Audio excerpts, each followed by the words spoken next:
शिक्षक, विद्यार्थी, सामाजिक अगुवाई कार्यकर्ताजीहरू, नागरिक समाजका अगुवाई कार्यकर्ताजीहरू, व्यापारी, सञ्चारकर्मीजीहरू, सुरक्षाकर्मी साथीहरू, विभिन्न जिल्ला प्रदेश तथा पालिका र वडा टोलसम्मका सम्पूर्ण विभिन्न तह र तबकामा रहनुहुने पदाधिकारी तथा सदस्यज्यूहरू, एकमुष्ट रूपमा तपाईहरुलाई यो पुनश्च नवप्रवासी मित्रहरूलाई जय नेपालले अभिवादन गर्नको लागि म यो अन्तिम पटक नारा सुरु गर्दैछु।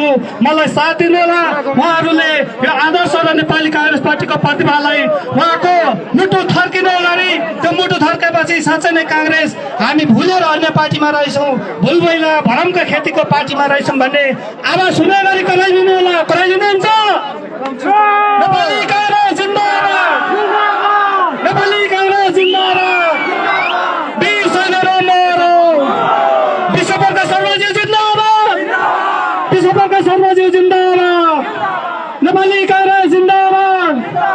सम्पूर्ण महानुभावज्यूहरू, हाम्रो नवप्रवेशलाई नेपाली कांग्रेसको एउटा संकेत, नेपाली आमाको एउटा संकेत, वीर योद्धाहरूको संकेत, यो जननी भूमिलाई लोकतन्त्र स्थापना गर्ने संकेत, हामी महान योद्धाहरूलाई बुझाउने एउटा संकेत, यो विभिन्न जवान प्रशासनिक क्षेत्र प्रयोग गरिने यो संकेत, अनि यो भूमिलाई जहिले पनि समृद्धि र दिगोको विकासमा राख्ने संकेत।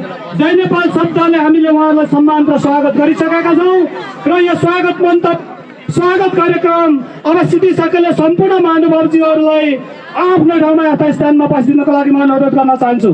सम्पूर्ण उपस्थित महानुभावजीहरू, विभिन्न यस कार्यक्रममा सफल बनाउन उपस्थित हुनुहुने सम्पूर्ण पत्रकार मित्रहरू, सामाजिक अगुवाई व्यक्तित्वहरू, विभिन्न राजनीतिक दलका पार्टी प्रतिनिधिहरू, विभिन्न सुरक्षा संस्थाका महानुभावजीहरू, मानव अधिकार कर्मीजीहरू, सुरक्षा कर्मीहरू, पत्रकार मित्रहरू र यस कार्यक्रमलाई सभ्य र भव्य बनाउनको लागि छिमेकी जिल्लाबाट पाल्नुहुने अतिथिगण, नेता तथा कार्यकर्ताजीहरू, प्रदेश तथा तल्लो टोलसम्मका सम्पूर्ण पदाधिकारी तथा सदस्य साथीहरू र गाउँवासी बुबामा दाजुभाइ दिदीबहिनीहरू, अब हाम्रो केन्द्रका एउटा होनहार प्रखर वक्ताज्यू हाम्रो समाजको अतिथिको रूपमा रहनु भएको छ, हाम्रो निम्तोलाई स्वीकारेर आउनु भएको छ र हाम्रो 3 करोड नेपाली जनताको मन मस्तिष्कमा रहनुहुने एउटा राष्ट्रको मेरुदण्ड, राष्ट्रको धरोहर, एउटा सगरमाथा, विश्वको चम्पीलाटा र सगरमाथा र कञ्चनजङ्घाको यो हाम्रो ठाउँमा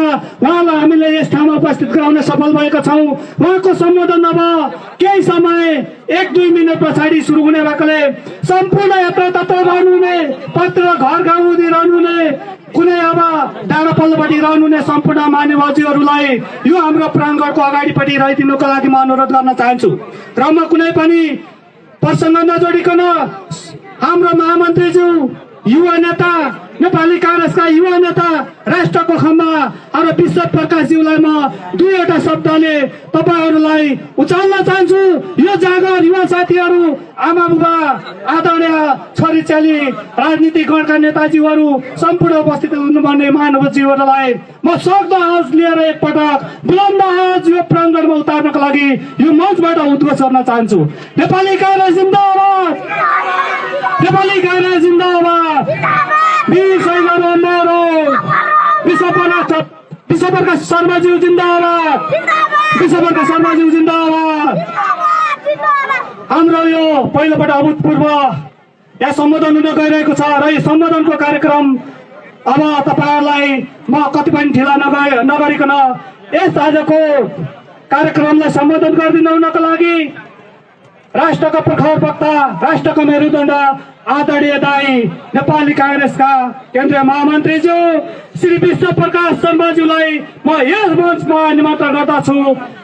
स्वीकार्नुहोस् सबैले एकचोटि जय नेपाल!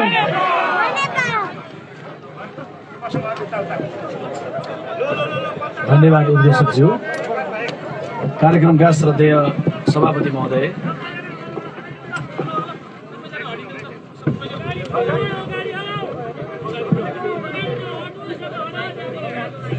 नेपाली कांग्रेसका आदरणीय जिल्ला सभापतिज्यू, पार्टीका पूर्व केन्द्रीय सदस्यज्यू, त्यस्तै नेपाली कांग्रेसका प्रदेश कार्य समितिका सदस्यज्यू, माननीय सांसदज्यू, आजको समारोहमा सहभागी मञ्चमा आसीन मैले सम्मान गर्नुपर्ने आदर गर्नुपर्ने सबै आदरणीय साथीहरू, पत्रकार मित्रहरू र दिदीबहिनी दाजुभाइहरू, यहाँहरू सबैलाई म हार्दिक सम्मान गर्न चाहन्छु।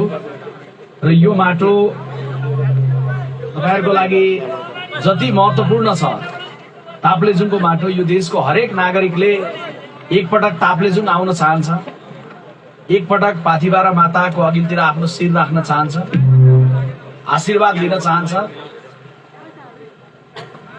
त्यसैले म अहिले पार्टीको महामन्त्री भइसकेपछि झापाको कार्यक्रम आइपुगे। नेपाली कांग्रेस कास्की जिल्ला कार्य समितिको कार्यक्रममा सहभागी हुन पुगे र फेरि झापा आउँदै गर्दाखेरि मैले ताप्लेजुङको माटोमा जहाँ ढोगे पनि पाथिबारा मातालाई ढोगेको हुन्छ र तपाईहरु सबैलाई भेट्दै गर्दाखेरि एउटा ऊर्जा आफूमा अभिवृद्धि हुन्छ भन्ने उद्देश्यका साथ म यहाँ आइपुगेको छु। मलाई सम्झना छ कि म पहिलो पटक ताप्लेजुङ आउँदै गर्दाखेरि 48 सालमा नेपाल विद्यार्थी संघको केन्द्रीय सदस्य भएपछि आएको थिएँ र फिदिमबाट जोरसाल हुँदै हिँड्दै काबेलीमा नुहाउँदै बाटो बन्दै थियो, सेसम्बुमा राति बास बसेर भोलिपल्ट नाङखोला दोकु हुँदै म त्यस बेला कार्यक्रममा पुगेको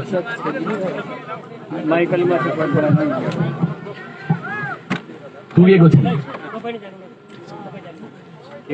त्यसैले आज आउँदै गर्दाखेरि फेरि पनि हाम्रो चलन सामान्यतया बढी कार्यक्रमहरूमा सहजता र समयलाई विचार गर्दै गर्दा सदरमुकाम पुगिराख्ने कुरा अलि बढी सहज र सजिलो पनि सामान्यतया हुन्छ। तर फुङलिङमा या फिदिममा पुग्दै गर्दाखेरि भन्दा गाउँमा पुग्दै गर्दाखेरि अलि बढी आत्मसन्तोष पनि हुन्छ र आत्मसन्तोष पनि हुन्छ। यद्यपि तपाईहरु जान्नुहुन्छ कि पार्टीको महामन्त्रीले हामीसँग जति गाउँहरू छन्, जति गाउँपालिकाहरू छन्, यी सबै गाउँपालिकाहरू आफ्नो यो कार्यकालभरिमा पुग्नु सम्भव हुँदैन। चाँडै नै नेपाली कांग्रेस पार्टीले एउटा राष्ट्रिय अभियानको घोषणा गर्छ। हामी एउटा राष्ट्रिय अभियान बनाउने छौं र त्यो राष्ट्रिय अभियानको क्रममा पार्टीको केन्द्रीय प्रतिनिधिहरू गाउँ गाउँसम्म पनि आउनुहुनेछ। देशका सबै गाउँहरूमा केन्द्रीय प्रतिनिधिहरू पुग्नुहुनेछ। तर त्यो प्रतिनिधिहरूले पुग्ने क्रम सुरु गर्नुभन्दा अगाडि एउटा सन्देशमूलक हिसाबले कि अब फुङलिङमा केन्द्रित हुने भन्दा पनि गाउँमा बढी केन्द्रित हुने भन्ने कुरा, यो देशका सबै गाउँहरूमा बढीभन्दा बढी गाउँहरूमा कांग्रेसले बढीभन्दा बढी पुगेर बढीभन्दा बढी दिदीबहिनी दाजुभाइसँग साक्षात्कार गरेर जनताको विचारलाई सुनेर भावनालाई सुनेर आफूलाई त्यही बमोजिमको परिमार्जित गर्ने, परिवर्तित गर्ने, बलियो बनाउने कुरामा लाग्ने कार्यको लागि जरुरी छ भनिराखेर अहिले म पूर्वको 2टा गाउँ सुरुवातमा अहिले आइपुगेको छु र आज यहाँनिर साब्लाखुमा र भोलि तपाईको पाँचतरको फालेलुङमा 2टा ठाउँको कार्यक्रममा जाँदैछु। यति सुन्दर ठाउँमा आउँदै गर्दाखेरि कसैले सिदिममा भनेको सुने, कसैले सिदिम बा भनेको सुने। सिदिङ वा हो शुद्ध त तपाईहरुले लेख्नु भएकै छ, सबैले जान्नु पनि हुन्छ। तर कति आनन्दको गाउँ रहेछ, कसैले सिदिम मा भन्नुहुन्छ, मा भन्दै गर्दा आमा हुँदो रहेछ, कसैले सिदिम बा भन्नुहुँदो रहेछ, बा भन्दाखेरि पिताजी हुँदो रहेछ। आफ्नो माटोलाई मा भने पनि हुन्छ, आफ्नो माटोलाई बा भने पनि हुन्छ, सिदिङ वा त छँदैछ। त्यसैले आज सिदिङ वा जीवनमा पहिलो पटक, फेरि कहिले आउन पाइन्छ थाहा छैन। तर यो माटोलाई म ढोक्न चाहन्छु। यहाँको इमानदार साथीहरू जसले गाउँ बनाउन लाग्नु भएको छ, मेहनत गर्नु भएको छ, कोही धेरै साथीहरू नेपाली कांग्रेसमा गाउँपालिकाको अध्यक्ष विजय गराउनु भएको छ, अरू भिन्न भिन्न दलहरूमा पनि हुनुहुन्छ। आज यहाँको बेलामा नेपाली कांग्रेस पार्टीको महामन्त्रीले सम्झिँदै गर्दाखेरि कांग्रेस जनलाई सम्झियो, अरूलाई सम्झेन भन्ने हुँदैन। अरू राजनीतिक दलमा रहेका साथीहरू पनि हाम्रै गाउँलेहरू हो नि, हाम्रै देशवासीहरू हो नि। हामी एउटै रगतका हुन्, एउटै चन्द्र र सूर्य अंकित राष्ट्रिय झण्डा बोक्नेहरू हुन्। यो अलग कुरा हो कि फरक फरक राजनीतिक दलहरू छन् र त्यो राजनीतिक दलहरूमा हामी आबद्ध छौं। त्यसैले यहाँ गाउँको समृद्धिमा लाग्नु भएका साथीहरूको जे भावना छ, त्यो भावनासँग तपाईहरुको एकताको लागि, तपाईहरुको आत्मीयताको लागि दलगत द्वन्द्व प्रतिस्पर्धा आफ्नो ठाउँमा छ, निर्वाचनको जित र हार आफ्नो ठाउँमा छ। तर त्यो भन्दा पर उठेर फेरि सिदिङबाको समग्र समृद्धिको लागि प्रगतिको लागि कति दुःख गरेर संगठन गर्दै हुनुहुन्छ। यी बाटोघाटोहरूमा कति गाह्रो अप्ठ्यारो तपाईँहरूले बेहोरिरहनु भएको छ। यस बीचमा समाजमा गाउँमा एउटा आत्मीयता बन्ने बनाउने कुराको लागि म तपाईँहरूलाई अपिल र आग्रह गर्न चाहन्छु। मलाई थाहा छ यहाँबाट उता जाँदै गर्दा श्रीजङ्गा टिका गुरुङजीले नेतृत्व गरिरहनु भएको गाउँपालिका पर्छ। श्रीजङ्गा जाँदै गर्दाखेरि यता तपाईँहरू वारी हुँदै गर्दाखेरि एउटा त्यहाँ नदीमा पुल भइदियो भने कति राम्रो हुन्थ्यो भन्ने तपाईँहरूको चाहना छ र तपाईँहरूले त्यसलाई पहल पनि गरिरहनु भएको छ। नेपाली काङ्ग्रेस पार्टीको महामन्त्री यहाँ आउने अनि त्यसपछि बोल्ने र फर्किने मात्रै हुँदैन। अब महामन्त्रीहरूले बोल्ने होइन काम गर्ने बढी हो भन्ने कुरो म जान्दछु, किनभने हिजो म प्रवक्ताको रूपमा मैले बढी बोल्नु पर्थ्यो। अहिले मेरो काम बोल्ने होइन काम गर्ने हो। साथीहरूले लेखिदिनु भयो अभूतपूर्व सम्बोधन भनेर, तर म तपाईँहरूको बीचमा धेरै बोल्न चाहन्न।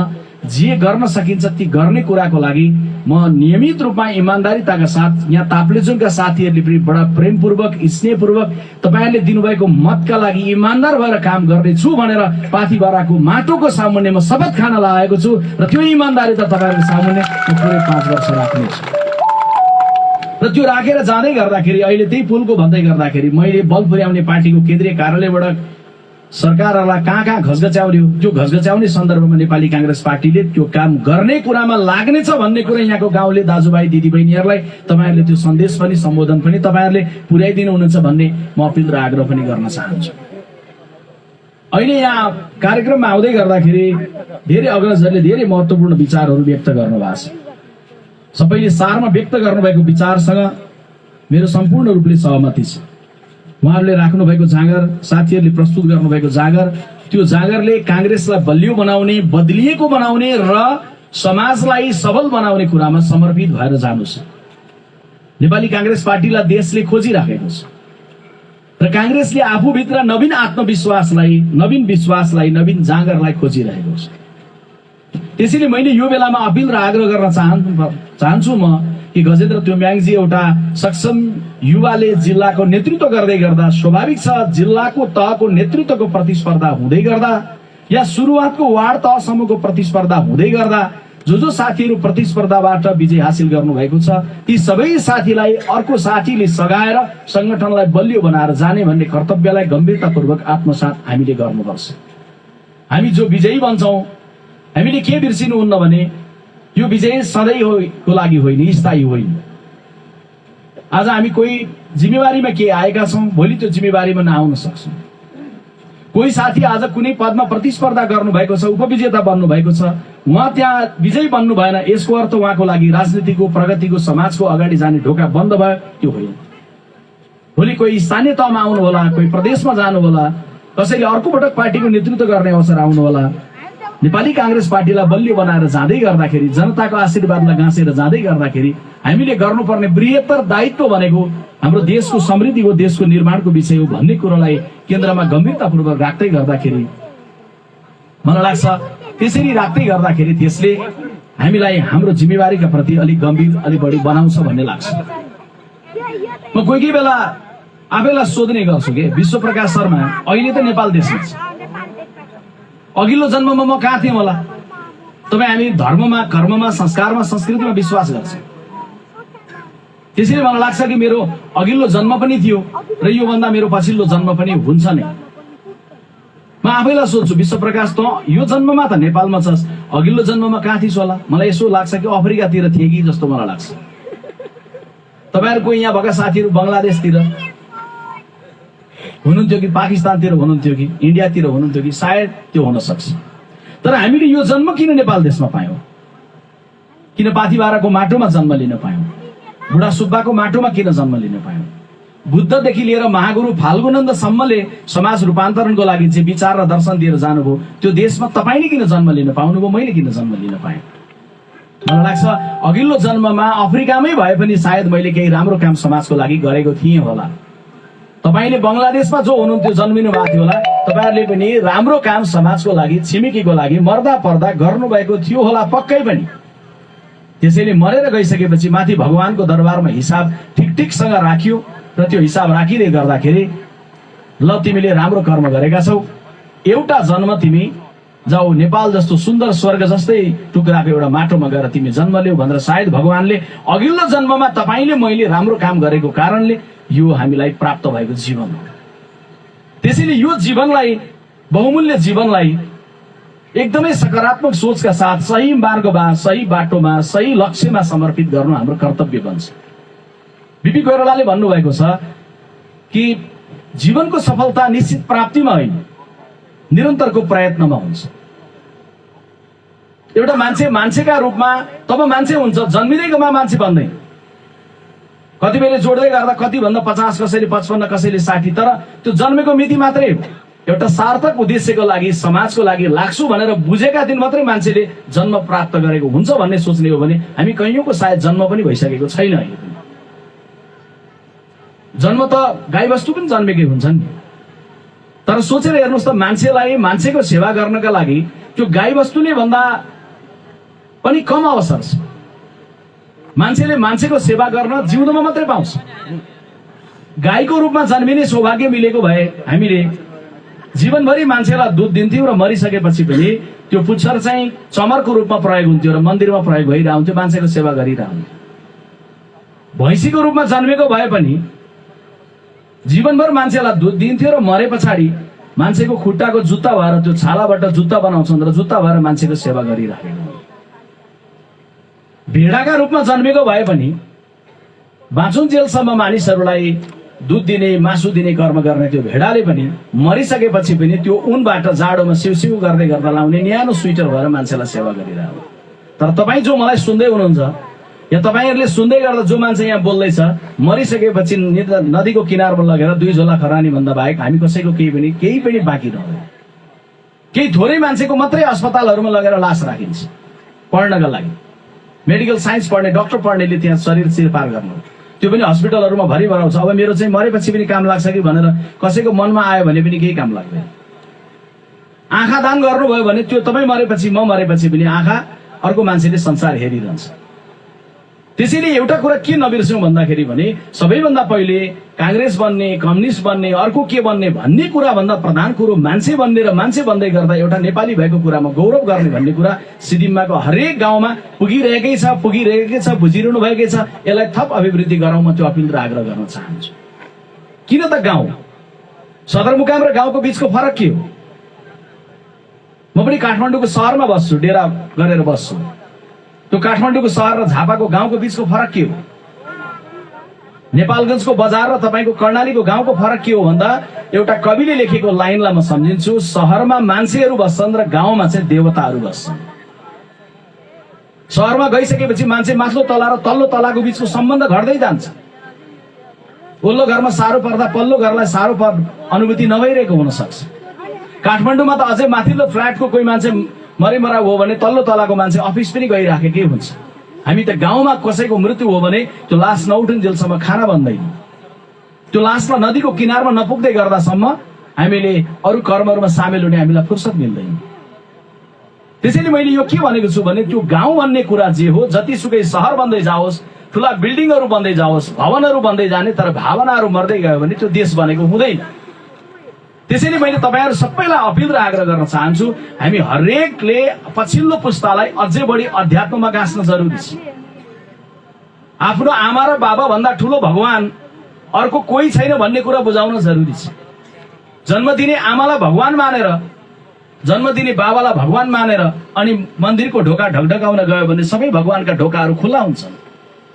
तर घरमा आफूलाई जन्म दिने आमालाई स्याहार नगरेर, आमालाई मिठो बोली नगरेर, बाबालाई बुढेसकालमा राम्रोसँग नहेरेर अनि म यो राजनीति र त्यो राजनीति भनेर कुदिराखेर हनुमानजी की जय भनेर गयो भने हनुमानजीको आँखा खुल्दैनन्। मन्दिरमा गएपछि घरमा भएको देवतालाई चिनेन भने। मैले यो यस कारण भन्दैछु, सुन्दै गर्दाखेरि एउटा आध्यात्मिक कुरो होला, तर आज राजनीति गर्ने हरेक मान्छेले समाजमा करुणाको कुरो, प्रेमको कुरो, अध्यात्मको कुरो पछिल्लो पुस्तालाई खास गरी भर्न जरुरी छ। त्यसैले त्यो बाटो भनेको बिपी कोइरालाले भनेको बाटो, मान्छेको सेवा गर भनेर भनेको बाटो, गाउँमा अस्पताल पुर्याऊ भनेर बिपीले भनेको बाटो, गाउँमा जाने गोरेटोहरूलाई बाटो अलिकति विस्तारित गर भनेर भनेको बिपी। कांग्रेस प्रवेश गरेको भन्दै गर्दा कांग्रेसमा गएको, एमाले छोडेको, माओवादी छोडेको भन्नु, त्यो बेलामा म प्रवेश गर्ने साथीहरूलाई भन्न चाहन्छु, तपाईहरुले भन्दै गर्दा के भन्नु होला भने कि मैले कांग्रेसमा गएँ, म धेरै टाढा गएको छैन। कांग्रेस भनेको त त्यो दल हो जसलाई त कांग्रेसले त कांग्रेसको प्रशंसा गरिहाल्छ। काङ्ग्रेसले त काङ्ग्रेस ठिक हो भनिहाल्छ, काङ्ग्रेसले काङ्ग्रेस राम्रो हो भनिहाल्छ। तर काङ्ग्रेस एउटा यस्तो दल हो, बिपी कोइराला एउटा यस्तो नेता हो जसको बारेमा मदन भण्डारीले के भन्नुभयो भने मनपर्ने खाजा भनेको मोमो हो, मनपर्ने नेता भनेको बिपी कोइराला।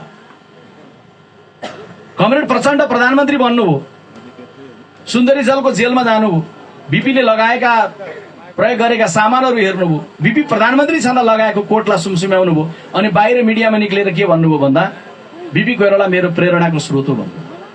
त्यसैले आज कसैले एमाले छोडेर आउनुभएको छ भने भन्नु होला म एमाले छोडेर कहाँ गएँ भन्दा एमालेको सबैभन्दा मूल गुरु मूल पण्डित मदन भण्डारीले मन पराएको बिपी कोइरालाको पार्टीमा गएँ है, म धेरै टाढा गएको छैन, ठिक ठाउँमा गएको छु भनिदिनु।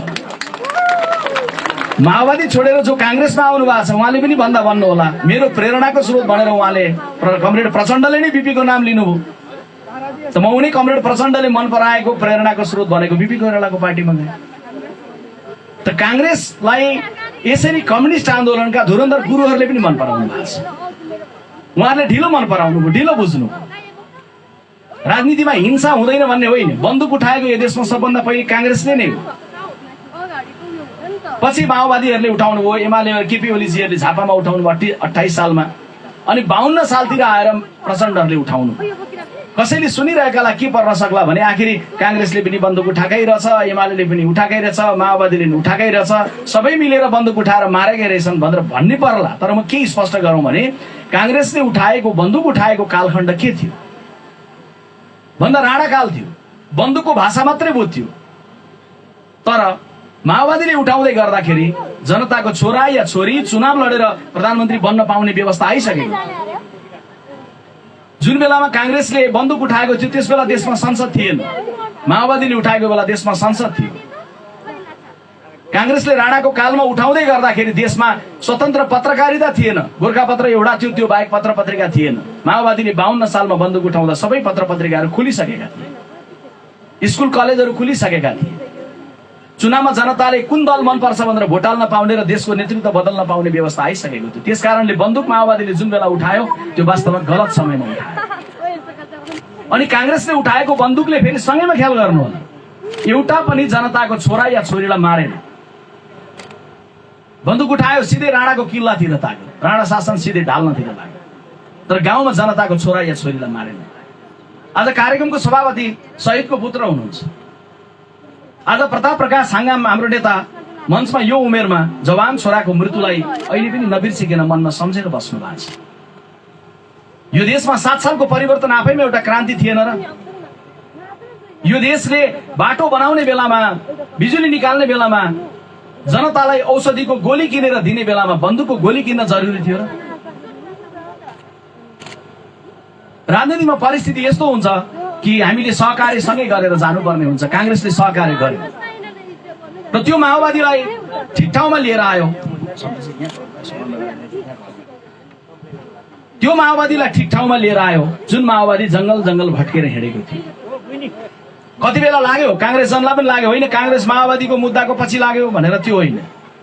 काङ्ग्रेसले माओवादीलाई विश्वास गरेर लिएर आयो र भन्यो जनताको अघिल्तिर गएर दुईटा हात जोड, तिमीले जिते तिम्रो सत्ता, हामीले जिते हाम्रो सत्ता। कमरेड प्रचण्डहरूले जित्नुभयो त, सत्ता चलाउनु भयो त, प्रधानमन्त्री बन्नुभयो त। पछि फेरि कमरेड केपी ओली आउनुभयो, जित्नुभयो त। 46 सालको परिवर्तन पछाडि पञ्चायतकै सूर्यबहादुर र लोकेन्द्र बहादुर पनि आउनुभयो त। त्यसैले आजको बेलामा नेपाली काङ्ग्रेस पार्टीको ठहर र बुझाइ के हो? अब विश्वप्रकाश शर्माहरू महामन्त्री भइसकेपछि के कुरामा बढी लाग्छन् भन्दै गर्दा यो देशमा जनताले बगाएको रगत बगाइसकेर ल्याएको व्यवस्था ठिक छ, अब व्यवस्थालाई अन्त्य गर्ने हो। व्यवस्था जे भन्यो बनिसक्यो, फेरि पनि बन्दुक बोकेर कसैलाई लड्ने लहर लाग्यो भने मर्ने बेलामा नेता मर्दैनन्, जनताका छोराछोरी मर्छन्। काङ्ग्रेसले बन्दुक उठाएको कालखण्डमा पनि मर्दा काङ्ग्रेसको नेताहरू मरेका छन्। मर्दै गर्दाखेरि दिवान सिंह राई बिपी कोइरालाको मन्त्रीमण्डलको मन्त्री शहीद हुनु भएको छ। बिपी कोइरालाले भरोसा गरेको सरोज प्रसाद कोइराला, कोइरालाहरू मध्येको सबैभन्दा अगाडि सायद प्रधानमन्त्री बन्नुहुन्थ्यो, बिपी पछि उहाँ भारतको मधुबनीमा गोली लागेर मारिनुभयो, नेता मारिनु भएको छ। तर माओवादीले 10 वर्षसम्म बन्दुक उठाउँदै गर्दाखेरि खोजेर हेर्नुहोस्, बुझेर हेर्नुहोस्, ठुला नेता भनेकाहरू त सबै जस्ताको तस्तै मुठी बटार्दै आए।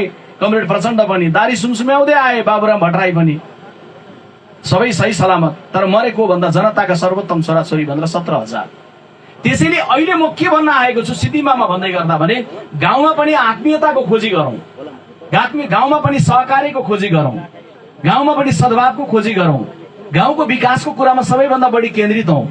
यो गाउँ वनलाई स्वर्ग जस्तो सुन्दर यत्रो पवित्र भूमिलाई भौतिक रूपमा बनाउन सक्ने, सुन्दरता बनाउन, सामाजिक सद्भाव र एकता कायम गरौँ। त्यसैले त्यो बाटो भनेको, त्यो सद्भावको बाटो भन्ने कसले हो भन्दा काङ्ग्रेसले भन्ने हो। काङ्ग्रेसले त्यस विषयलाई समन्वय गर्ने हो। त्यसैले मैले तपाईँहरूलाई आग्रह गर्दै गर्दा यो पनि बताऊँ कि नेपाली काङ्ग्रेस पार्टी राजनैतिक दल कम सामाजिक मञ्च बढी हो। कति बेला लाग्ला नेपाली काङ्ग्रेस पार्टी राजनीतिक दल हो, राजनीतिक दल भएको नाताले यसले बढी राजनीतिक कुरा गर्छ, त्यो होइन। तपाईँले काठमाडौँतिरबाट आउने टेलिभिजनहरू खोलेर हेर्नुभयो भने दैनिक रूपमा राजनीतिक रूपमा आलोचना होइन, गाली गर्दै गर्दाखेरि काङ्ग्रेसको नेताहरू गाली गरिरहेको देख्नुहुन्न। गाली गर्ने जान्ने हुनलाई कुनै युनिभर्सिटी पढ्नु पर्दैन, कहीँ ट्युसन पढ्न जान्नु पर्दैन। गालीले हामीले बालबच्चादेखि नै सिकेर आएका छौँ। मञ्चमा उभिएर अर्को पार्टीलाई गाली गर्नु पर्यो भने कुनै ठुलो कुरो हुँदैन। तर नेपाली काङ्ग्रेस पार्टीले माथिबाट भन्दै गर्दाखेरि गालीको कुरा गरिरहेको हुँदैन, समन्वयको कुरा गरिराखेको हुन्छ।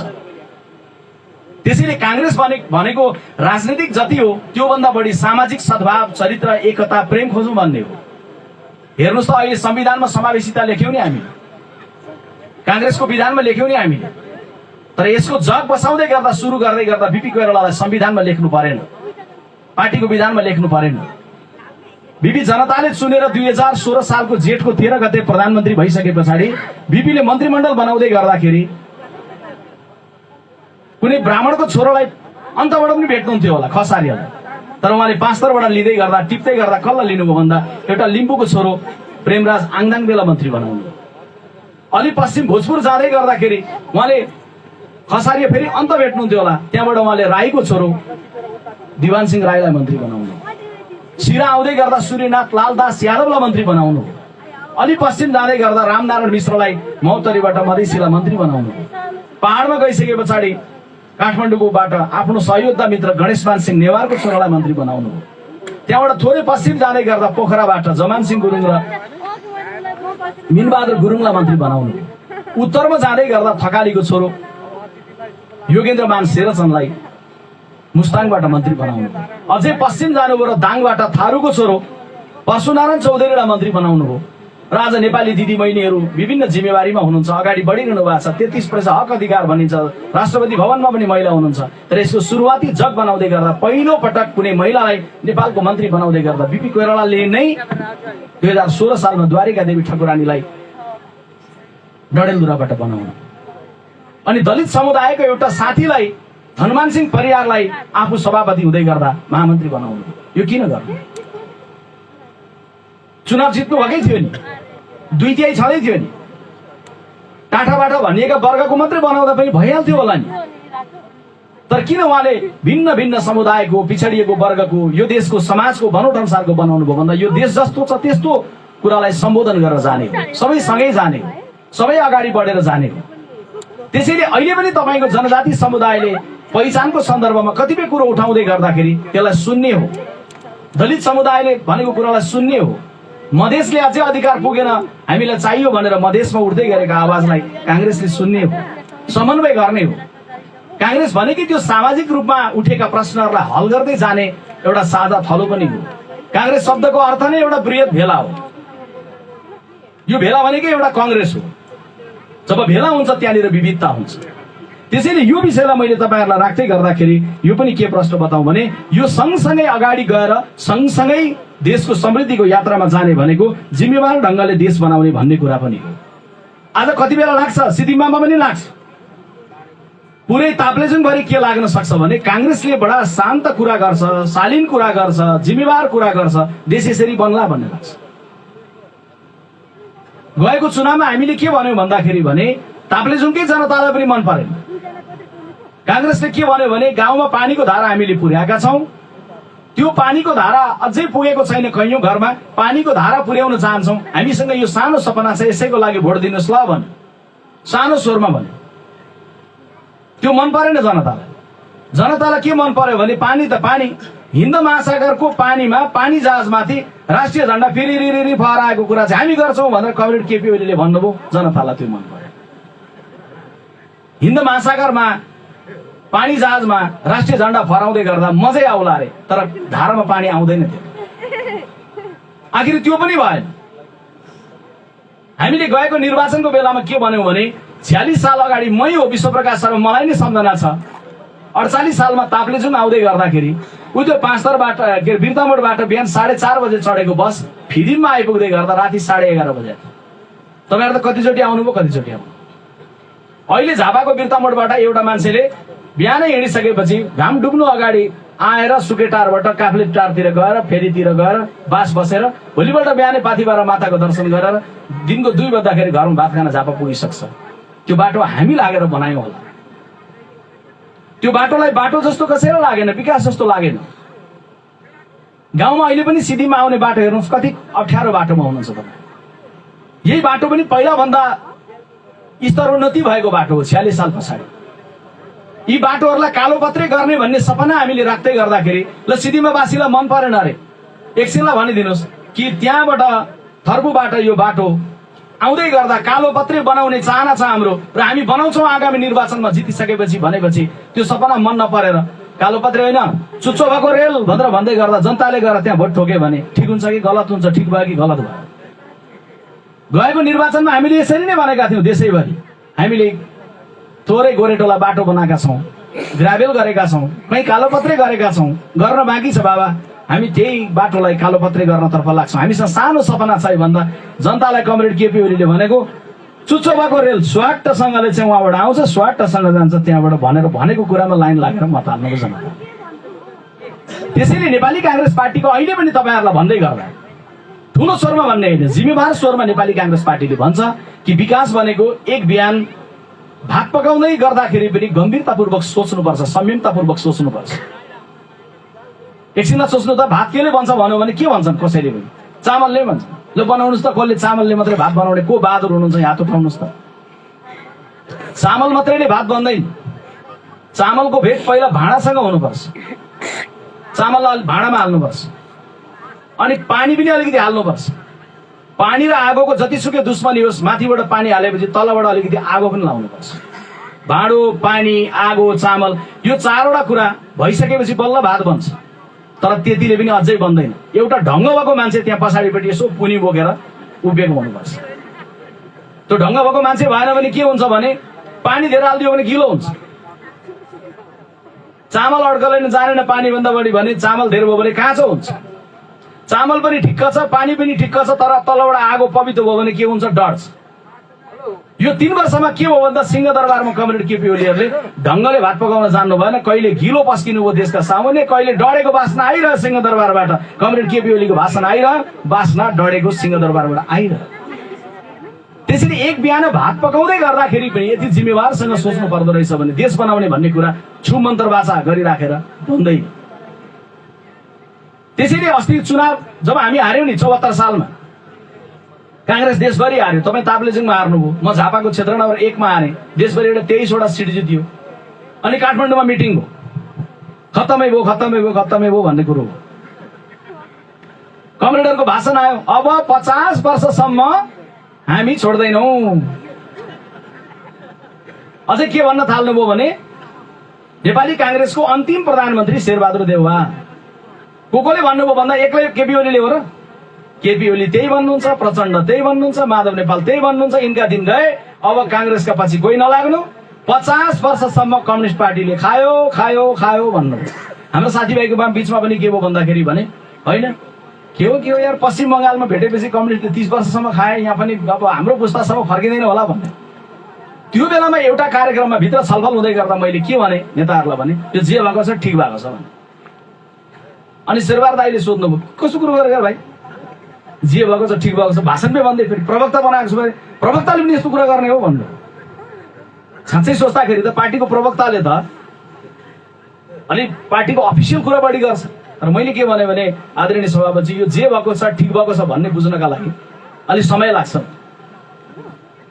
नभन्दै 3 वर्षको समय गुज्रिसकेपछि देशले बुझ्यो जे भएको छ ठिक भएको छ। कसरी भन्दै गर्दा एउटा कथा छ, तपाईँहरूलाई म सुनाउँछु, त्यो भएपछि तपाईँहरूलाई बुझ्न सजिलो हुन्छ। अकबर र बिरबलको कथा त धेरैले सुन्नु भएको छ। अकबर राजा, मुस्लिम राजा, बिरबल उनको चतुर मन्त्री, दुईजना बसेर एक दिन आँप तास्दै खाँदै रहेछन्। पाकेको आँप छुरीले तास्दै, बोक्रा फ्याँक्दै अनि आँप खाँदै, कोया साइडमा राख्दै, छुरीले तास्दै आँप खाँदै। त्यही गर्दै गर्दा अचानक के भएछ भने बिरबलको औँला त छुरीले काटेछ। छुरीले काटेपछि अया गरे, रगत आयो। ओहो गरेर यसो गर्न थाले। यता बिरबल चाहिँ कोया चोस्दै जे भयो ठिकै भयो, जे भयो ठिकै भयो भन्दो रहेछ यतापट्टि साइडमा। अनि उताबाट रानी दगुर्दै आइन्। लौ न नि के गरेको महाराज भन्दै उनले चाहिँ सारीको तल सब काटेर उनले के गरिन् भन्दाखेरि रगत आउने कुरा बन्द गर्नतिर लागिन्। यता बिरबल चाहिँ जे भयो ठिकै भयो भन्दो रहेछन्। अनि अकबरले सोधेछन्, ए बिरबल तिमीले के भनेको अरे भन्दा, होइन महाराज कोही बेला जे हुन्छ राम्रैको लागि हुन्छ, तपाईँको औँला काट्यो जे भयो ठिकै भयो भन्छ। उसले यसो कोया सोच्दैछ। अनि अकबरले सोधेछन्, औँला मेरो काटेको छ, हात मलाई दुखेको छ, रगत मेरो बगेको छ, जे भयो त्यो ठिकै भयो भन्छ। ए सैनिक लगेर थुन लिएर गयो। जाँदा जाँदै के भन्छ भने टाउको तल पार्नु, खुट्टा माथि गरेर झुन्डाइदिनु। पठाए, लगे बिरबललाई। भोलिपल्ट बिहान भइसकेपछि अकबर शिकार खेल्न भनेर जङ्गल गएछ। जङ्गल जाँदै गर्दाखेरि बिचमा पुगेको वन मान्छे भन्ने हुन्छ नि, हामीले कथाहरूमा पढ्छौँ। वन मान्छेहरूले पक्रेछन् उनलाई। भने किन पक्रेको तिमीहरूलाई भन्दा, हाम्रो जङ्गलको राजाले यहाँ महिना दिनदेखि पूजा गरेर बसेको छ, आज अन्तिम दिन अनुष्ठान छ, एउटा मान्छेको बलि दिनुपर्ने भएको हुँदाखेरि तँलाई पक्रेको भन्नेछ। को राजा भनेको जङ्गलको राजा। म पनि त राजा हुँ। त कहाँको राजा होस् भनेको, म उहाँ सहरको राजा। सहरको राजा सहरमै होलास्, यहाँ जङ्गलको राजाको हुकुम चल्छ, तेरो हुकुम चल्दैन हिँड भनेर लिएर गए। लिएर गइसके पछाडि जङ्गलमा पुरा होम भइरहेछ, पुरा एकदम चढाइरहेछन्, एकदम आगो बालेर चाहिँ भइरहेछ, हुम के गरिरहेछन्। अब अनि अकबरलाई लगेर चाहिँ तख्तीमा नुहाइदै गरिसकेर चाहिँ तख्तीमा उभ्याएछन् र अब बलि दिने बेला हुन आँटो, सायद हेर्दैछन्, यहाँ चाहिँ गुरुले हेर्दैछन्। त्यही बेलामा चाहिँ त्यो एउटा गुरुले के भनेछन्, मूल गुरु राजाको जुन पूजा गर्ने यज्ञ लगाएको गुरुले के भनेछन्, महाराज यसको बलि चढ्दैन भनेछ। किन भनेको यो जुठो छ, हेर्नुहोस् त त्यसको औँलामा पट्टी बेरेको छ, सायद यसले पहिल्यै कहीँ रगत सगत चढाइसकेको हुनुपर्छ, यसको बलि चढ्दैन भन्ने। अनि यताबाट अकबर त्यो राजाले सोधेछ, है तेरो त्यो औँलामा के भयो, कहीँ बलिसरी त चढाएको होइन नि भन्दा, होइन आँप खाना काटेको हजुर भन्नुभयो, मैले हिजै मात्रै पूजा गरेर यो औँला काटेर बलि चढाएको हो भनेर उसले भने। भनेपछि के भयो भन्दाखेरि, यस्तो मान्छे पक्रेर ल्याउँछस् झुठो, यसलाई छोडिदिहाल, यसलाई छोडिदिहाल, अर्को खोजेरले भनेर छोडिदिएपछि अब अकबर लुगा सुगा लगाएर घोडा चढेर आउँदै गरेर यस्तो भनेछन्, बाफ्रे हिजो बिरबलले के भनेको थियो भन्दा, महाराज जे भयो ठिकै भयो, जे भएको छ ठिकै भएको छ भनेको थियो, नभन्दै यो औँला काटेर त ठिकै भएको रहेछ। औँला काटेको कारणले गर्दा झुठो भयो भनेर बलि चढ्नबाट म जोगिएँ। त्यसपछि मैले गल्ती गरेँ भन्दै तुरुन्तै बिरबललाई भएको ठाउँमा गएछन्। बिरबललाई टाउको तल खुट्टा माथि गरेर झुन्डाइरहेछ। बिरबलको डोरी सोरी खोल्न लाएर उनलाई खुट्टामा ढोके छोएर माफ मागेर अकबरले बेली विस्तार सुनाएछन्, यस्तो यस्तो यस्तो यस्तो यस्तो यस्तो भयो, हिजो मेरो औँला काटेपछि तिमीले जे भनेको थियो, जे भयो ठिकै भयो भनेको थियो, भएको त ठिकै रहेछ, नभए त मेरो आज छ मलाई त अब बलि दिन्थे। त्यसकारण मैले तिमीलाई थुनी राखेर बिरबल मैले एकदमै गल्ती गरेँ, जीवनमा कहिले नगर्नुपर्ने गल्ती गरेँ, म तिमीसँग माफ माग्छु, मलाई माफी देऊ भन्दा बिरबल के भन्दो रहेछन् भने, होइन महाराज तपाईँले मलाई थुनेर जे गर्नुभयो ठिकै गर्नु भन्दो रहेछ, हेर्नुहोस्। अनि उनले सोधेछन्, होइन तिमीलाई मैले थुनेर गल्ती गरेँ, माफ मागिरहेको छु, कसरी जे गरेँ ठिक गरेँ भन्दा, महाराज तपाईँले मलाई यहाँ नथुनेको भए आज बिहान शिकार खेल्न जाने बेलामा त तपाईँले मलाई पनि लिएर जानुहुन्थ्यो, अनि तपाईँलाई पो जुठो छ भनेर छोडिदिन्थ्यो, मेरो त चिलिम फर्किने भएको थियो महाराज। त्यस कारणले तपाईँले मलाई थुनेर जे गर्नुभयो ठिकै गर्नुभयो। अनि मैले यही कथा मेरो पार्टीका आदरणीय सभापति शेरबहादुर देउवा हंस पौडेललाई सुनाइराखेर के भने जनताले यो पटक कम्युनिस्ट पार्टीलाई भोट दिएर काङ्ग्रेसलाई हराएर कम्युनिस्ट पार्टीलाई केपी ओलीलाई देशको प्रधानमन्त्री बनाएर जे गरेका छन् ठिकै गरेका छन्, यो बुझ्नलाई अलिकति समय चाहिँ लाग्छ भनेर भने। नभन्दै 3 वर्ष पुग्दै गर्दा जनता चेत बाबा काशी भए कम्युनिस्टको सरकारबाट जे भएको छ ठिकै भएको छ भनेर। त्यसकारण मैले भनेको आज 3 वर्ष पछाडि फर्केर हेर्दै गर्दा कम्युनिस्ट पार्टी आफै हामीले किन पो मत हालेछौँ, किन पो जिताएछौँ भयो कि भएन। आज सिद्धिमाको कुनै युवकले एमालेलाई भोट दिएको थियो, माओवादीलाई भोट दिएको थियो, कम्युनिस्ट पार्टीको सरकार बनाउन भोट दिएको थियो भने अब म फर्केपछि गएर सोध्नु होला, ए भाइ कोरोनाले मान्छे मर्दै गर्दा बालुवाटारमा प्रचण्ड र केपी ओली जुन लडाई गरिरहेको थिए, झगडा गरिरहेको थिए, तिमीले भोट दिएको त्यसकै लागि थियो? सोधेर हेर्नुहोस् त, चोकमा समातेर बसेर कुरा गर्नुहोस् त। थिएन उसले त्यसको लागि। उसले त मेहनत गरेको थियो, खटेको थियो। गाउँको एमालेको, गाउँको माओवादीका युवकको कुनै दोष छैन। उनले त एउटा सपना देखेका थिए, देश बदलिन्छ, यिनले देश बदल्छन्, देश बनाउँछन्, देश केही होला भन्ने सोचेका थिए। तर तिनले देखेको सपनालाई भताभुङ्ग कसले पारिदियो भन्दा कमरेड केपी ओली, प्रचण्डजी, माधवजी सबै। त्यसको प्रधान दोषी भनेको कमरेड केपी ओली। प्रचण्डजी, माधवजीहरूले सम्हाल्न सक्नु भएन होला। उहाँहरूको दोषको भाग छ, सानो छ। तर मुख्य रूपमा ड्राइभिङ सिटमा कसलाई जिम्मा लगाएको थियो? कसलाई गाडी हाँक्नु भनेको थियो? कसले लगेर भिरबाट गाडी झारेको? कन्ट्रेक्टरको दोष हुँदै गर्दाखेरि उसको दोषको भाग कति हो खोजौँला। तर ड्राइभरको मुख्य रूपमा दोष हुन्छ। त्यसैले त्यो दोषको कारण के भइदियो भन्दाखेरि भने जुन बेलामा कोरोनाले मान्छे मरिरहेछन्, हेर्नुहोस् त बाबा, संसारभरिका सरकारहरूको समीक्षा गर्ने केमा हो? अहिले शेरबहादुर देउवाको सरकार सफल असफल भन्दा सबै कुरामा खोज्नुभयो भने गाह्रो छ। केमा खोज्नुहुन्छ भन्दा प्रशासनमा खोज्नुहोस्, बाटोमा खोज्नुहोस्, पुलमा खोज्नुहोस्, खोलामा खोज्नुहोस्, गाह्रो छ नि सबै कुरामा। सबै कुरामा नखोज्नुहोस्।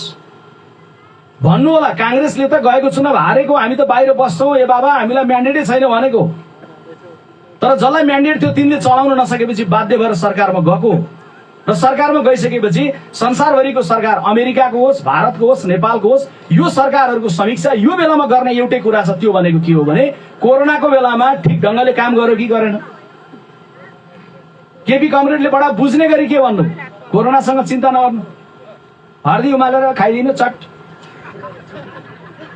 अम्बाको पत्ता उमालेर खाइदिनु चट। यो भनेको हो कि मैले आज कांग्रेसको महामन्त्री ल्याएर यो झुट बोलिरहेको छु म कि भनेकै हो? बुझिने गरी भन्नु पनि होइन, बडा बुझिने गरी भन्नुभयो। तर हाम्रो प्रधानमन्त्रीको बोली बुझिँदैन, शेरबहादुर देउवाको बोली कम बुझिन्छ भनेर सबैले भन्ने गरेका छन्। तर खोप खोप खोप भनेको त बुझियो होला नि कि बुझिएन भन्नुहोस्।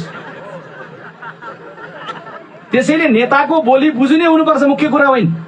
नेताको कर्म बुझिने हुनुपर्छ, नेताको भाषण बुझिने हुनुपर्छ होइन, नेताको शासन बुझिने हुनुपर्छ। आज ताप्लेजुङमा धेरैले खोप लगाइसक्नु भएको छ, देशभरिमा 1 करोडले खोप लगाउनु भएको छ।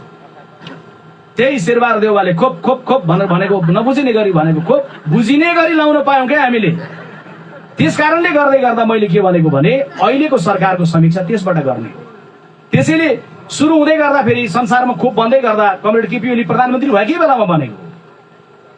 त्यसकारण उहाँ प्रधानमन्त्री हुँदै पहिलो खेप आएको पनि हो। तर देशको प्राथमिकतामा त्यो परेन। उहाँले त्यो आछिम गरेर उडाइदिनु भन्दै गर्दाखेरि तपाईँलाई थाहा छ 11 दिनमा पीसीआर को रिपोर्ट आयो। राजु सदा नाम गरेको एउटा युवकको 11 दिनमा पीसीआर रिपोर्ट आयो। पीसीआर रिपोर्ट आउँदै गर्दा उनको मृत्यु भएको 4 दिन भइसक्यो।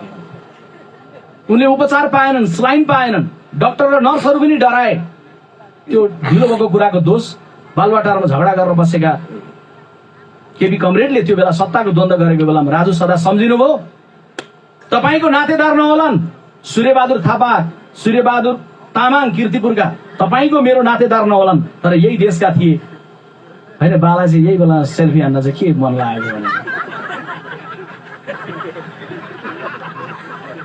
म उतामा केपी ओलीको कुरा गर्दैछु, यहाँ तिर्नु भएको दाइमा ऊर्जा छ, एउटा ऊर्जा हामी युवाले पनि लिनुपर्ने छ। दाइसँग प्रताप प्रकाश हाङ्गम दाइसँग हामी युवाले पनि लिनुपर्ने, यो उमेरमा पनि एउटा ऊर्जा छ। त्यसैले सेल्फीको जागर पनि आउँछ दाजु बेला बेला। ठिक छ। कीर्तिपुरमा सूर्यबहादुर तामाङ मारिँदै गर्दाखेरि, मर्दै गर्दाखेरि बालुवाटारमा यसरी नै सेल्फी लिएर बसिरहेको थियो केपी। उनी मर्दै गर्दाखेरि बिहान मर्निङमा गएका मान्छेहरूले यसो हेर्दै गर्दाखेरि सुतिरहेको एउटा मान्छे देखे, उठाएर बिउजाए, सुतेको होला भनेको मरिसकेका रहेछन्, हातमा नाम्लो रहेछ। सूर्यबहादुर तामाङ को हुनुहुँदो रहेछ भने सूर्यबहादुर तामाङ भनेर गुगलमा अहिले पनि सर्च गरेर हेर्नुभयो भने कोरोनाको बेलामा मरेको मान्छेको नाम आउँछ। सूर्यबहादुर तामाङ श्रमिक हुनुहुँदो रहेछ, श्रम गरेर खाने। लकडाउनमा गाडीहरू नकुदेपछि के भयो भन्दा त्यो गाडीको माथिबाट भारी बोकेर तल झार्न पाइएन। एउटा खानाको पोको सरकारले वार्ड मार्फत केहीबाट पुर्याउने कुरोमा ध्यान दिएन, खान पाउनु भएन, 1 दिन उहाँको त्यसरी मृत्यु। त्यसैले अहिले मैले तपाईहरुलाई भनेको के हो भन्दाखेरि भने विकासको केन्द्रमा भनेको गगनचुम्बी टावरहरू होइन, विकासको केन्द्रमा भनेको मान्छे लाभान्वित भयो कि भएन भन्ने। तपाईलाई मैले सम्झिँदै गर्दाखेरि सम्झिनुहोस् त, काङ्ग्रेसले विकासको केन्द्रमा मान्छेलाई राख्यो। आज पढिरहेको युवकहरूले +2 गाउँमा पढ्दै हुनुहुन्छ नि, यो +2 काङ्ग्रेसकै नीतिबाट आएको शिक्षाको तेस्रो पुस्ता हो। तेस्रो पुस्ता। दोस्रो पुस्ता त्रिभुवन विश्वविद्यालय लगायत देशभरि खुलेका कलेजहरू। पहिलो पुस्ता 7 साल पछि गाउँहरूमा खुलेका स्कुलहरू। मान्छेलाई केन्द्रमा राख्दै गर्दा मान्छेको स्वास्थ्यलाई केन्द्रमा राख्यो। 46 सालको परिवर्तन पछाडि 5 स्तरको गाउँमा नपुगेको गाउँमा पनि उपस्वास्थ्य चौकी पुग्यो। यहाँबाट हर झर्ने बित्तिकै सिलगढी जानु परेन। बिर्तामोडकै चोकमा हस्पिटलहरू प्राइभेट सेक्टरले खडा गर्न पायो। बीपी कोइरालाको नाममा धरानमा ठुलो अस्पताललाई खडा गर्यो। स्वास्थ्यकै सन्दर्भमा तपाईले बिमामा रकम दिनुभयो भने अहिले तपाईको बिमा हुने कुरा थोरै पैसाले परिवार पुरैको उपचार निश्चित रकम बराबरको उपचार हुने व्यवस्था गर्यो। किडनीको ट्रान्सप्लान्ट गर्नलाई चाहियो पैसा भनेर मागेर हिँड्नु पर्थ्यो, तर किडनीको ट्रान्सप्लान्ट गर्दै गर्दाखेरि किडनी दिने तयार गर्नुहोस्, आफन्त भक्तपुरको मानव प्रत्यारोपण केन्द्रमा निःशुल्क हुने व्यवस्था गर्यो। किडनीको मुटुको क्यान्सरका रोगीहरूको उपचार गर्दै गर्दाखेरि आर्थिक अवस्था कमजोर छ भने 1 लाख रुपियाँ बराबर सरकारले अस्पताललाई तिर्दिने व्यवस्था गर्यो। यो हो नि मान्छेलाई केन्द्रमा राखेर गर्ने कुरा। त्यसैले म तपाईहरुलाई आज यो कार्यक्रममा धेरै कुरा भन्दिनँ, यति मात्रै भन्न चाहन्छु कि काङ्ग्रेसले हिजो सुस्त ढंगले गर्दै गरेको विकासको विषय जे हो त्यसलाई अलिकति हामी गति बढाउँछौं, तर बिस्तारै हिँड्छ काङ्ग्रेस भनेर काङ्ग्रेसलाई गलत नमान्नु होला। बिस्तारै हिँड्नेले पनि सही बाटो हिँड्यो भने लक्ष्यमा पुग्छ, तर गलत बाटो हिँड्दै गर्दा दौडेरै गयो भने पनि लक्ष्यमा पुगिँदैन। काङ्ग्रेसको बाटो किन मदन भण्डारीले पनि बीपीलाई मन पराउनु भयो, किन प्रचण्डले पनि प्रेरणाको स्रोत भन्नुभयो भन्दा उहाँहरूले खुलेआम भन्न नसकेको कि काङ्ग्रेसको विचार मन परेको भन्न नसकेको। नभए बीपीलाई मन पराउनु भनेको के हो? बीपीले लगाएको चस्मा मन पराउनु हो र? बीपीले लगाएको भन्दा राम्रो चस्मा सिद्धिमामा अरूले पनि लाउनुहुन्छ नि। बीपीलाई मन पराउनु भनेको मदन भण्डारीले बीपी कोइराला मन परेको नेता हो भनेको बीपी कोइराला अग्लो 6 फुट झन्डै हुनुहुन्थ्यो भनेर हो र? फिल्मतिर यहीँतिर खोज्नु 6 फुटको अहिले अर्को कोही भेटिहाल्नुहुन्छ। बीपी कोइराला मन पराउनु भनेको बीपीले झ्याप्पा पालेको क्यान्सरको अपरेसन पछाडि दारी काट्न नमिलेर घाँटीको यहाँ अपरेसन पछाडि राखेको दारी झ्याप्पा परेको दारी मन पराएको बीपी मन पराएको होइन। बीपी मन पराएको भनेको बीपीले पालेको दारी, लगाएको चस्माको डाँट या उहाँको 6 फुटको उचाइ होइन। मुखले भन्न मात्रै कमरेडर नसकेको बीपी मन पराएको भनेको बीपीले छोडेर गएको काङ्ग्रेसले बोकेको विचार र बाटो नै मन पराएको हो। सिधै त्यो विचार मनपर्छ बाटो मनपर्छ भनौँ भने त पार्टी विघटन गरेर यता हुलिहाल्नु पर्यो, त्यो त मिलेन। तर मदन भण्डारीले बीपीलाई चिन्नु भएको थियो। त्यसैले आज कोही साथी अर्को पार्टीबाट आउँदै गर्दा या अर्को पार्टीमा रहिरहेकोले आगामी निर्वाचनमा रुख चिन्हमा भोट हाल्नका लागि काङ्ग्रेसका कसैलाई सम्झिँदै गर्दा चित्त बुझेन भने मदन भण्डारीलाई सम्झेर भोट हाल्दै पनि केही फरक पर्दैन। काङ्ग्रेस बलियो भन्नु भनेको देशले बाटो पाउनु। काङ्ग्रेस बलियो थियो त्यसैले नै 7 सालमा राणालाई बिदा गर्यो। काङ्ग्रेस बलियो थियो त्यसैले नै समावेशिताको जग बसायो। काङ्ग्रेस बलियो थियो त्यसैले नै 46 को परिवर्तन भयो। काङ्ग्रेस बलियो थियो त्यसैले नै नयाँ संविधान बन्यो। काङ्ग्रेस बलियो थियो त्यसैले नै मधेसको त्यो विद्रोहलाई पनि विश्वासमा लियो। काङ्ग्रेस हुनु भनेको गम्भीर बन्नु पनि हो, जिम्मेवार बन्नु हो, समन्वय गर्नु हो। त्यसैले म तपाईहरुलाई आग्रह पनि गर्न चाहन्छु, सिद्धिमामा कुनै पनि काङ्ग्रेस पार्टीको साथीले, सदस्यले, समर्थकले आफ्नो छिमेकीसँग द्वन्द्वसँग नै गएर मिल्नुस्। कानुनी मुद्दा जुन छ त्यो त अदालतबाट फैसला हुने भयो, तर छर छिमेकमा प्रेम, परिवारमा प्रेम, परिवारमा एकताको कुरा आजको बेलामा काङ्ग्रेस हुँ भन्दै गर्दाखेरि हामीले जिम्मेवारीपूर्वक व्यवहारमा आत्मसात गर्ने भन्ने विषय हो। र त्यो गरेर जाँदै गर्दाखेरि मैले अहिले अर्को पनि कुरो भनेको छु, हिजो इलाममा बोल्दै गर्दा भने, र अब काङ्ग्रेसको घोषणा पत्रमा पनि हामी हालेर जान्छौँ।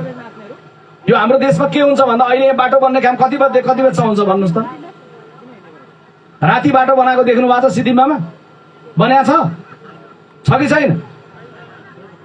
सिद्धिमामा कहिले राति अँध्यारोमा बत्ती बालेर, पेट्रोल मिक्स बालेर, जेनेरेटर बालेर बाटो बनेको छ? छैन। सिद्धिमामा राति कसैले केही काम गरिरहेको हुन्छ, यो बाटोघाटो पुल बुलेसाको छ? छैन। देशैभरि छैन। सूर्य अस्त नेपाल मस्त, अलिकति लाएर होस् कि नलाएर होस् नेपाल पुरै सुत्छ। अमेरिका चाहिँ मानिलिउँ यति गरिब छ जस्तो भएर अमेरिका के गर्छ भने राति पनि बाटो बनाइरहेको हुन्छ, रातो पनि पुल बनाइरहेको हुन्छ। त्यो अमेरिकालाई के बितेको, राति पनि पुल बनाउन के बितेको, अनि हामी कति ढुक्क के। बाटो यस्तो बिजोग छ, हामीलाई साँझ बिहान 9 बजे सुरु गरेपछि बेलुका 5 बजेपछि घर गयो। अलि पानी बढी आयो काम रोकियो। तपाईले मैले कहीँ केही जानु छ, काङ्ग्रेसकै कार्यक्रममा जानु छ भने पनि पानी पर्यो भनेपछि रोकियो, घाम चरक्क लाग्यो भनेपछि रोकियो। हामी सजिला मान्छेहरू छौँ। त्यसैले मैले के भनेको छु भने अब यो तरिकाले हुँदैन, लिने हो। त्यो लगानीको जगमा यहाँको समृद्धिको यात्रालाई बढाएर जाने हो। विदेशमा बसेका नेपालीलाई पनि तिम्रो मन तिम्रो धन अलिकति पठाऊ देशका लागि भन्ने हो। भ्रष्टाचारलाई नियन्त्रण गर्ने कुरामा गम्भीर भएर जाने हो। एक एक हिसाब जनताले खोज्दै गर्दाखेरि पाउन सक्ने अवस्था प्रविधि मार्फतबाट बनाउने हो। त्यसैले अन्त्यमा तपाईहरु सबैलाई, सिद्धिमाको दिदीबहिनी सबै दाजुभाइहरूलाई, यो पार्टीको जिल्ला तहदेखि विभिन्न तहबाट आउनुभएका साथीहरूलाई अन्तिममा यो आग्रह गर्न चाहन्छु कि समृद्धिको यात्रामा जाँदै गर्दा एउटा कुरा नबिर्सिनु होला। समृद्धि भनेको बाटो बन्नु र बिजुली बल्नु मात्रै होइन, संघीयता र गणतन्त्र मात्रै पनि होइन, सामाजिक रूपान्तरण पनि हो। आज तपाईको घरभित्र प्रेम छ कि छैन? बन्ने बेलामा घर त ताजमहल जस्तो हरेक नेपालीको बन्ला रे, तर घरभित्र श्रीमानले श्रीमतीलाई तातो तेल खनाइदिएको कथा आइरहन्छ भने देश बनेको हुन्छ?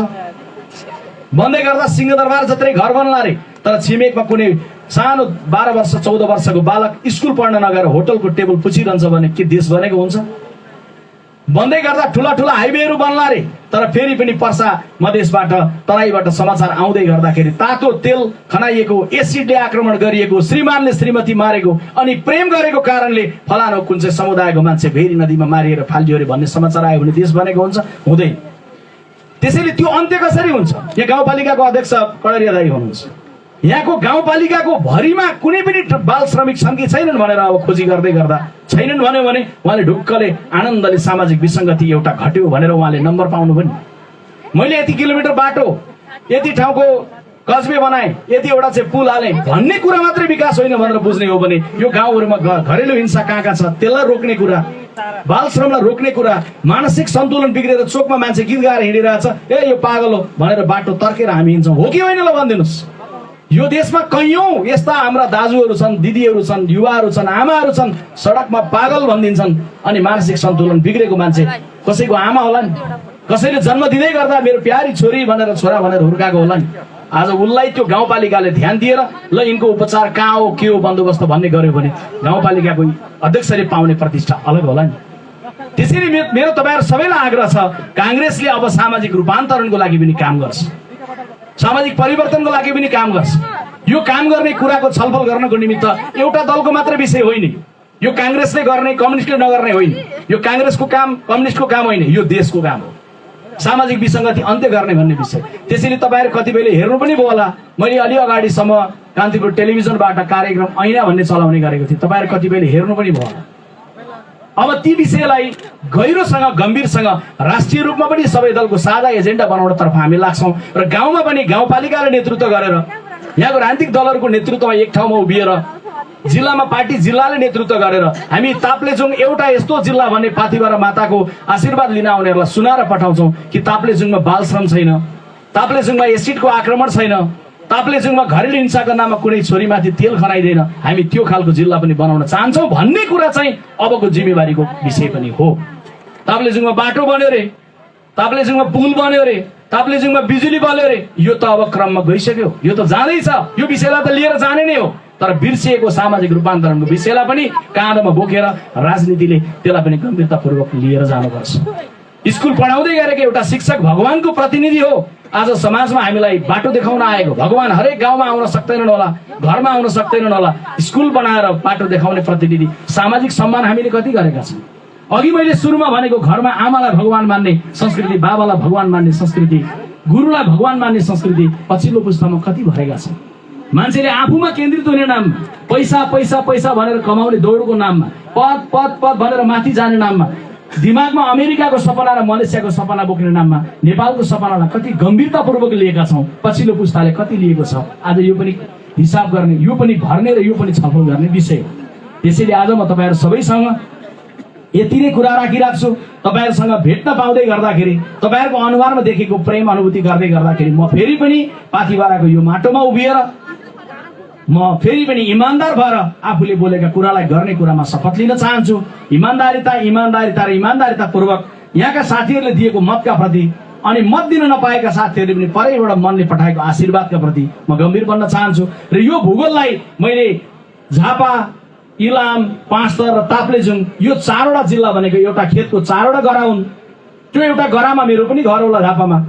म पनि यो राजनीति गर्दै गर्दा चुनाव लड्ने ठाउँ झापा होला, तर मैले लड्दै गरेको झापामा बलियो बन्नुपर्ने अनि खेतको अन्य गरामा मल कम हाल्यो भने, जल कम हाल्यो भने खेती राम्रोसँग हुँदैन, यो पनि म जान्दछु। त्यसैले म यो पनि उद्घोष गर्न आएको हुँ कि विश्वप्रकाश शर्मा आज महामन्त्री होला, भोलि अर्को जिम्मेवारीमा जाला, तर जीवन पर्यन्त जे जिम्मेवारीमा माथि पुग्दै जाला, जहिले पनि खेतको 4वटा गरा जस्तो गरेर ताप्लेजुङ, पाँचथर, इलाम र झापा बराबर मल लगाउने, बराबर जल लगाउने र कांग्रेसको रुखलाई बलियो बनाएर कांग्रेसलाई विजयी बनाउने अभियानमा तपाईहरुको साथमा छु। यही भन्नका लागि म सदरमुकाममा हैन गाउँमा आएको हुँ र गाउँबाट तपाईहरुले पार्टीलाई अझै वार्ड तहमा, वार्डमा पनि कांग्रेसलाई विजयी गराउने हिसाबले, अरूको मन जित्ने हिसाबले कांग्रेसमा आउने चाहनेलाई आएर जिम्मेवारीमा राख्दै जाने, पदमा मात्रै दिएर होइन तिम्रो यो जिम्मेवारी हो भनेर जाने, मुद्दा मामिला सानो तिनो समस्यामा कांग्रेस बोल्दिने, कांग्रेस झगडाको केन्द्र होइन, गाउँमा मिलापको केन्द्र बन्ने, आत्मीयताको केन्द्र बन्ने। कांग्रेस बन्नु भनेको संयम पनि हो, कांग्रेस बन्नु भनेको विनम्र पनि हो, कांग्रेस बन्नु भनेको अलि बढी आध्यात्मिक पनि हो,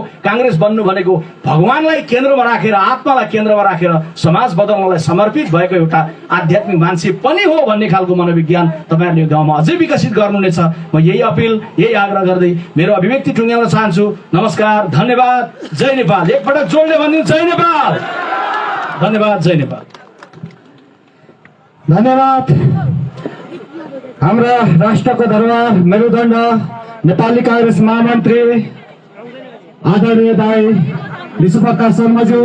अब हाम्रो सम्पूर्ण महानुभावज्यूहरू केही रमाइलो कार्यक्रमहरू रहेकोले तपाईहरुलाई केही समय रहिदिनको लागि म अनुरोध गर्न चाहे र हाम्रो 2वटा नृत्य अझै बाँकी रहेकोले सम्पूर्ण महानुभावज्यूहरूलाई केही समय धैर्य धारण गरेर रहिदिनको लागि म यही मञ्चबाट सूचित गर्दै तपाईहरुलाई पुनः अनुरोध गर्न चाहन्छु र नृत्यकार बहिनीहरूलाई आफ्नो नृत्य देखाइदिनको लागि म यस मञ्चमा निमन्त्रण गर्न चाहन्छु र गीतको लागि हाम्रो अपरेटर मित्रलाई बजाइदिनको लागि म अनुरोध गर्न चाहे। समय छोटो छ, नृत्यकार बहिनीहरू यो स्टेजमा आएर आफ्नो नृत्य देखाइदिनको लागि म अनुरोध गर्न चाहे।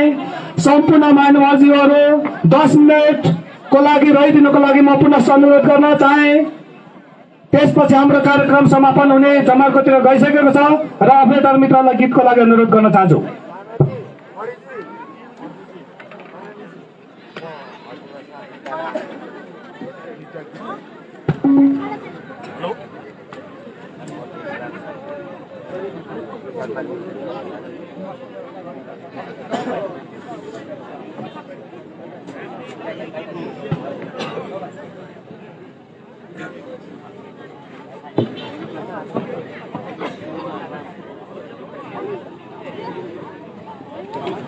के भयो?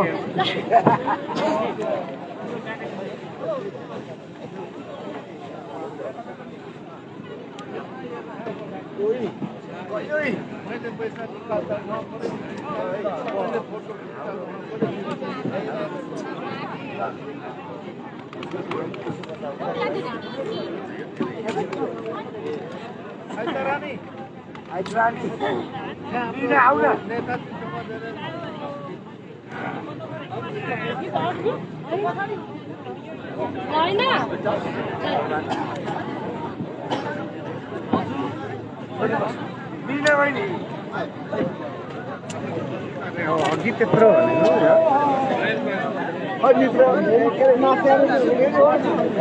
रेडी होला त के छ हाम्रो मिना भाइ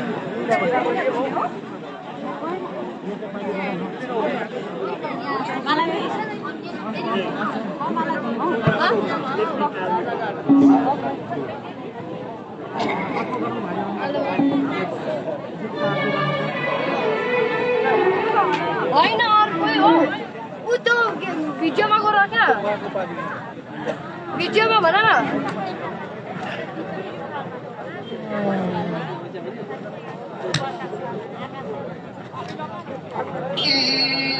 हाम्रो देउरे छाती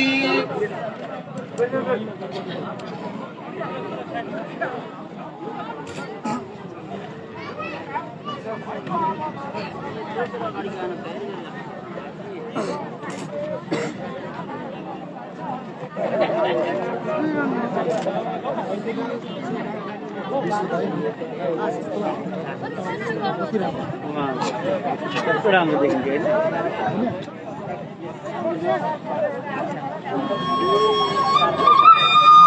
ए सुन सुन साथी हाम्रो देउरे छाती छाती भित्र मुटु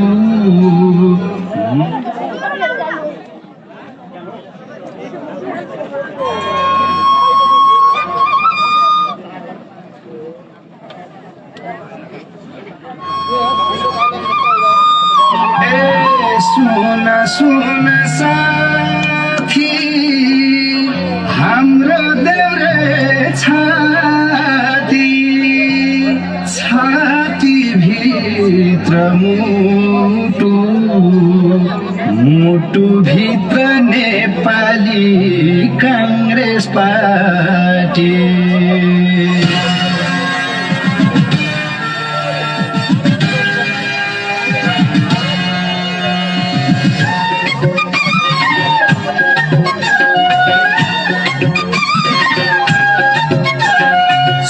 सुन साथी हाम्रो देउरे छाती छाती भित्र मुटु मुटु भित्र नेपाली कांग्रेस पार्टी सुन सुन साथी हाम्रो देउरे छाती छाती भित्र मुटु मुटु भित्र नेपाली कांग्रेस पार्टी सुन सुन साथी हाम्रो देउरे छाती छाती भित्र मुटु मुटु भित्र नेपाली कांग्रेस पार्टी मुटु भित्र नेपाली कांग्रेस पार्टी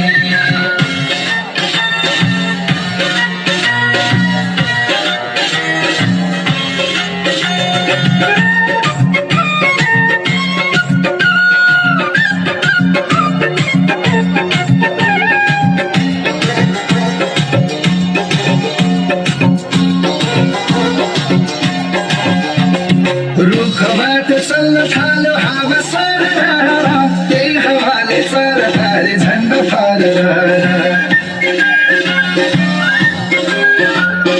रुखबाट चल्न थाल्यो हावा सरर त्यही हावाले सरदारे झन्डा फरर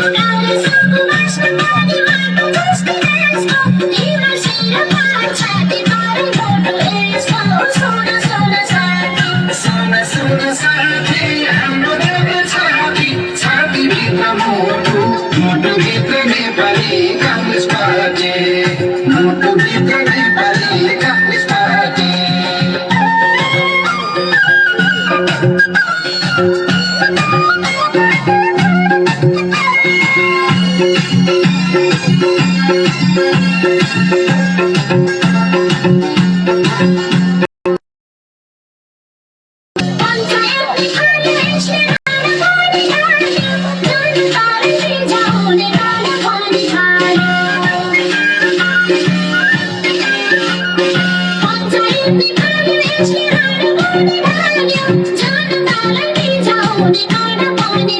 प्रजातन्त्र ल्यायो कांग्रेस सबै बोल्न पाए यही कांग्रेस सकियो र अरू पार्टी आए सुन सुन साथी हाम्रो देउरे छाती छाती भित्र मुटु मुटु भित्र नेपाली कांग्रेस पार्टी मुटु भित्र नेपाली कांग्रेस पार्टी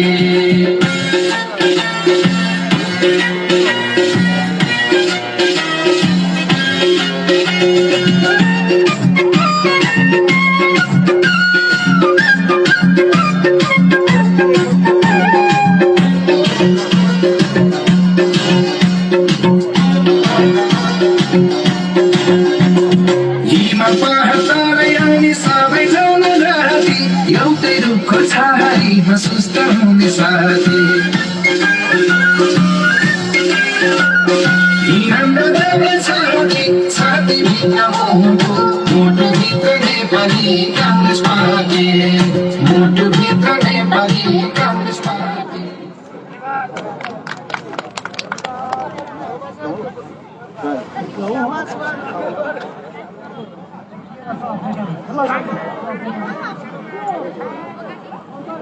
हेलो सम्पूर्ण महानुभावजीहरू, तपाईँहरूलाई मैले जय नेपाल लेखको शब्दले तपाईँहरूलाई अनुरोध गर्न चाहे केही समयको लागि धैर्य धारण गर्नको लागि रहिदिनको लागि